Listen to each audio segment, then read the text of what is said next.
안녕하십니까. JTBC 전용뉴스입니다. 경찰이 뇌물수수 의혹과 관련해 임실군을 전격 압수수색했습니다. 전북경찰청 지능범죄수사대는 오늘 오전 임실군청에 수사관을 보내 뇌물수수 혐의를 받은 공무원의 휴대전화와 컴퓨터 하드디스크 등 관련 자료를 확보했다고 밝혔습니다.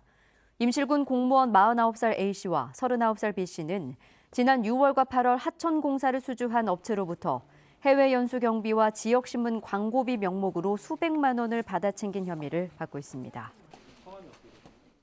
참여자치 전북시민연대는 의정비 21.15% 인상을 잠정 결정한 완주군 의정비 심의위원회에 대해 인상안 철회와 공청회 취소를 촉구했습니다.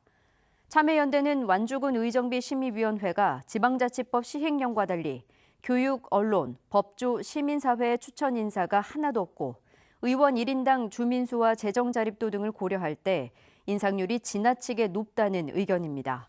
참여연대는 또 주민 의견 수렴 절차를 주민 설문조사가 아니라 공청회를 택했다며 이는 찬성하는 사람들을 동원해 인상안을 관철시키기 위한 꼼수라고 비난했습니다. 전주시민회가 배임 혐의로 유죄 판결을 받은 버스업체의 면허를 환수할 것을 전주시에 촉구했습니다. 전주시민회는 모 버스업체의 사주가 평화동에 있는 차고지를 본인의 업체, 그리고 전주시내버스 공동관리위원회와 이중으로 임대계약을 체결한 혐의로 유죄 판결을 받았다며 전주시는 이 업체의 버스 면허와 보조금을 환수해야 된다고 주장했습니다. 전북교육청이 내일 오후 홈페이지를 통해 학교 감사 결과를 실명 공개합니다.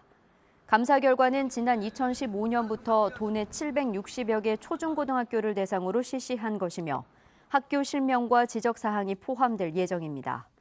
전북교육청은 그러나 시험지 유출과 생활기록부 관련 부정 등 사안이 민감한 사안은 감사 결과 발표에서 제외한 채 재무감사 결과만을 공개하기로 내부 방침을 정한 것으로 알려져 비판이 커지고 있습니다.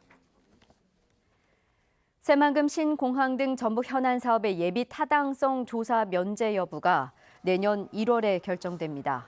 기획재정부는 대통령에게 보고한 새해 경제 정책 방향을 통해 시도의 대형 사업 33개 가운데 광역권 교통 물류 기반 구축과 지역 전략 산업 등을 중심으로 내년 1월에 이른바 예타를 면제할 사업을 선정하기로 했습니다. 전라북도는 새만금 신공항 등 3개 사업의 예타 면제를 신청했습니다. 익산지방국토관리청과 전주시와 익산시, 군산시 등 5개 시군이 오늘 업무 협약식을 갖고 만경강의 생태를 보존하고 만경강을 역사와 문화가 있는 공간으로 만들기로 했습니다. 이들 6개 기관은 기관 간의 역할을 분담하고 협력해서 만경강 둔치의 친수시설을 공동 관리하고 만경강 생태 환경과 역사, 문화 분야의 발전 방안을 마련하기로 했습니다. 씨름이 사상 처음으로 남북 공동인류 무형문화유산이 된 것을 기념해 특별전이 열립니다. 국립무형유산원은 모레부터 내년 1월 20일까지 한 달 동안 유네스코 인류 무형문화유산 씨름 특별전을 개최합니다. 이번 전시회에서는 씨름의 과거와 현재, 미래를 알 수 있는 출판물과 영상, 그리고 천하장사에게 수여되는 황소 트로피 등이 전시됩니다. 전라북도가 정부의 지원을 받아 청년 일자리 1,200개를 만듭니다. 전라북도는 내년부터 오는 2021년까지 행정안전부로부터 113억 원을 지원받아 1,200개의 청년 일자리를 만드는 113개의 사업을 추진한다고 밝혔습니다. 주요 사업으로는 사회적 경제 청년혁신가 지원과 바이전주 우수업체 지원, 중소기업 전문인력 양성 지원 등이 있습니다. 전주지법 제1형사부는 지난 6.13 지방선거 과정에서 상대 후보를 비방하는 대자보를 붙인 혐의로 기소된 이현웅 민주평화당 전주시장 후보의 형 60살 이모 씨에게 징역 8개월을 선고하고 법정 구속했습니다. 또 이 씨의 공범 6명에게 징역 6개월의 집행유예 2년 또는 각각 250만 원에서 500만 원의 벌금형을 선고했습니다. 이들은 지난 4월 전북대 등 대학교 4곳에 김승수 더불어민주당 전주시장 후보를 비방하는 내용의 대자보를 붙인 혐의로 기소됐습니다. 남원경찰서는 여자친구에게 흉기를 휘두른 57살 A씨를 붙잡아 살인미수 혐의로 구속영장을 신청했다고 밝혔습니다. A씨는 어젯밤 10시쯤 남원시 한 건강원에서 여자친구 53살 B씨를 흉기로 찔러 살해하려 한 혐의를 받고 있습니다. 신고를 받고 출동한 경찰에게 현장에서 검거된 A씨는 여자친구가 다른 남자를 만나자 홧김에 범행한 것으로 조사됐습니다. 종일 공기질이 좋지 않습니다. 중국발 스모그까지 유입되면서 오늘 초미세먼지 농도는 평소보다 2배 이상 높은 수치를 보였습니다. 내일도 초미세먼지 농도는 종일 나쁨 수준에 머물겠습니다. 되도록 바깥 활동을 자제하고 외출할 땐 마스크를 꼭 착용하시기 바랍니다.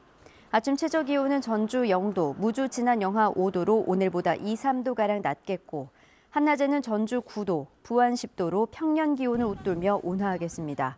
당분간 큰 추위 없이 대체로 맑은 날씨가 계속되겠습니다. JTBC 8시 뉴스 예고입니다. 전주시가 국립무형유산원 옆에 문화시설을 짓겠다며 45억 원을 들여 부지를 마련했지만 구체적인 사업 계획조차 세우지 못하고 있습니다.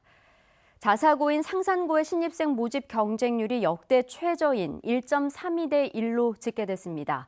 자사고를 일반고로 전환하겠다는 정부와 전북교육청의 방침이 영향을 미친 것으로 보입니다. 새해 새만금 사업 예산이 처음으로 1조 원을 넘어섰지만 신항만 1단계 부두 설계비가 제외되는 등 신항만 조기 완공이 쉽지 않을 것으로 보입니다. 호남 평야의 젖줄인 만경강을 역사와 문화가 살아 숨쉬는 곳으로 만들기 위한 작업이 본격적으로 시작됐습니다. 자세한 소식은 JTBC